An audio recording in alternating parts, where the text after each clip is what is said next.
Welcome back to another episode of the Casey Campbell Podcast. Casey Campbell with you, of course. Pleased to be joined by Jim Baker, the head football coach at Lansing Catholic. How's it going? It's going good. Summer's going by fast. We're ready to go. Yeah, it is only just a few more days until camp gets going. 2-a-days as they call it.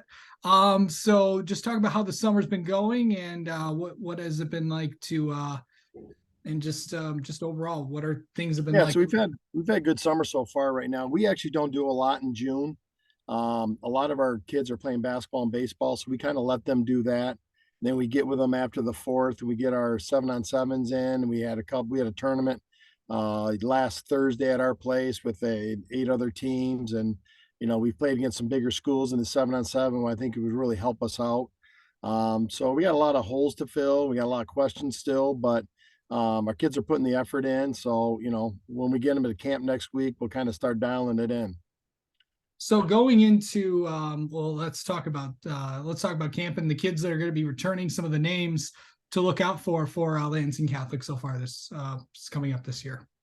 Yeah, so we had actually we went and played West Catholic last year in the regional finals. We had 7 sophomores starting out for me on offense, and 5 were on the offensive line.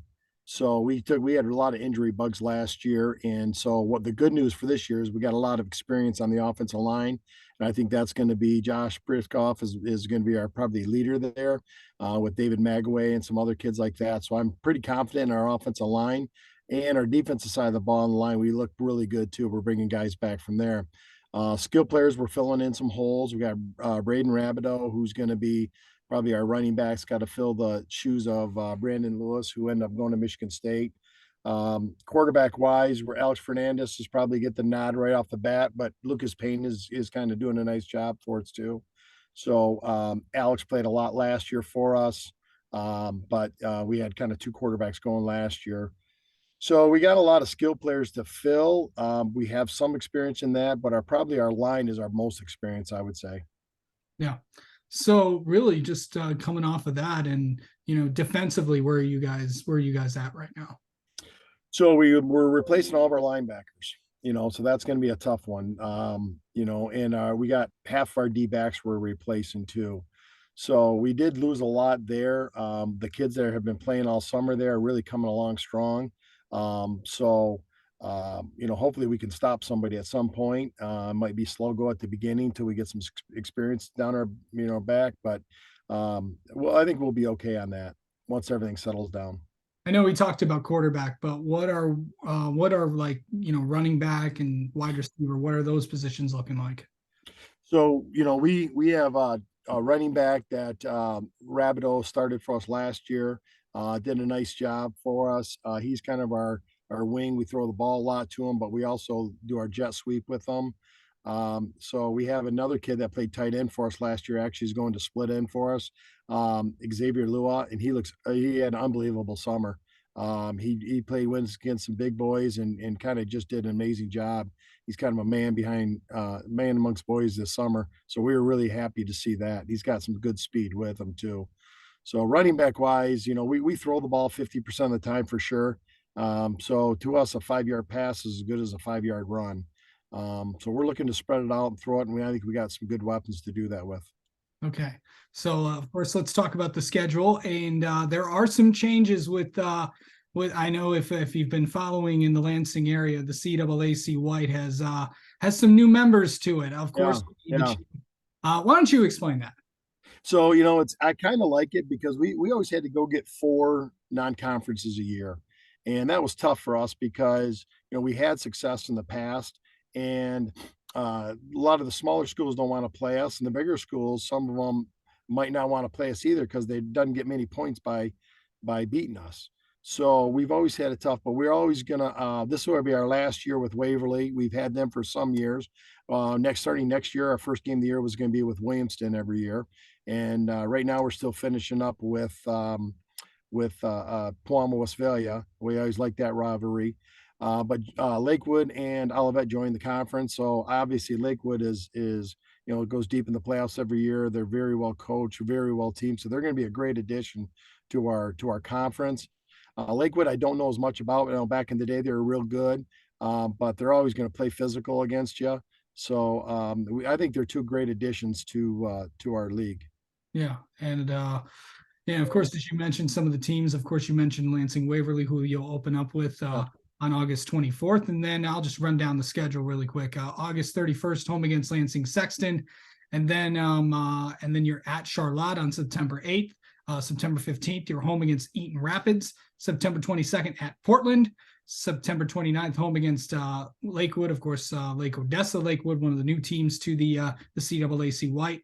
October 6th at Ionia. October 13th, the other new member to the CAAC White, Olivet at home. And then October 20th at Pewamo, Westphalia. So pretty good schedule. yeah, It's just kind of talk about like it's kind of a mix where some away games, some home games. It's literally I'm looking at it. You're away, you're home, you're away, you're home, you're away, you're home, you're away, you're home, you're away. It's yeah. literally a pattern. Yeah, unfortunately, we got kind of screwed this year because that's the same home away game schedule we had with our conference last year.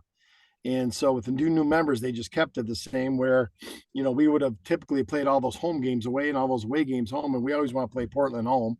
So we're going to have to go on the road 2 years in a row to go there, which obviously you got to do what you got to do. Yeah. But no, it's a tough schedule. I mean, especially starting out with Waverly. Waverly beat us last year and they got a lot of good guys coming back. So we're going to have to come out ready to go right off the bat and play physical right in the first game.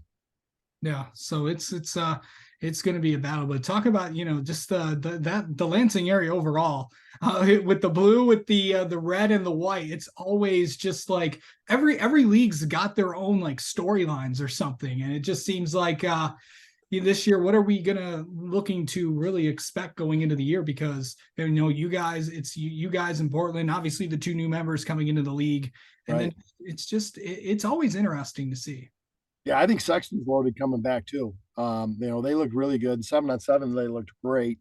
Yeah, so I mean, I don't know if it was last year or whatever, the Lansing area had like 8, 9, 10 teams in the playoffs. Yeah, So that says a lot for what good quality football. I think Detroit gets a lot of accolades, and so does Grand Rapids, but you can't forget Lansing area. We put out some really good players around here, and a lot of college coaches when they come by, they ask, they say, boy, Lansing, who do you got? Because they really like a lot of our players and a lot of the other schools around here. So yeah. it's good football around here. Yeah, and the three TV, and of course you got the papers, and of course the three TV stations as well. So that'll be good there. So, all right, Jim, what do you feel like you feel like you want to see? What, of course, how do you also? This week is kind of like there's really not a lot going on, but a lot of teams take different approaches to this week. How are you guys taking it? Well, this is probably the worst week for me because now it's the week we go to camp. We go to Fort Custer, which is away in Battle Creek to a National Guard, and we stay right there. But the problem is I gotta get all the paperwork done. I gotta get all the physicals in. We gotta do so. We actually don't touch the kids right now. This is our dead week, so they're all on their own. We've had them for a great 3 or 4 weeks. Now we just let them relax. Unfortunately, all of us, I gotta get all the administration stuff done and get it ready. And I just can't wait to get to camp because then it's just talking about football. And we really got to have a lot of our guys step up. Right off the bat, we're going to have some young guys. There's a chance we got 2 or 3 freshmen that might play for us early in the year. So we're really going to have to make sure we don't get any injuries and play physical right off the bat because Waverly's going to bring it come the first game. Absolutely. All right. Well, Jim Baker, thank you so much for coming on and talking with us, and best of luck to you guys this season. All right, thank you.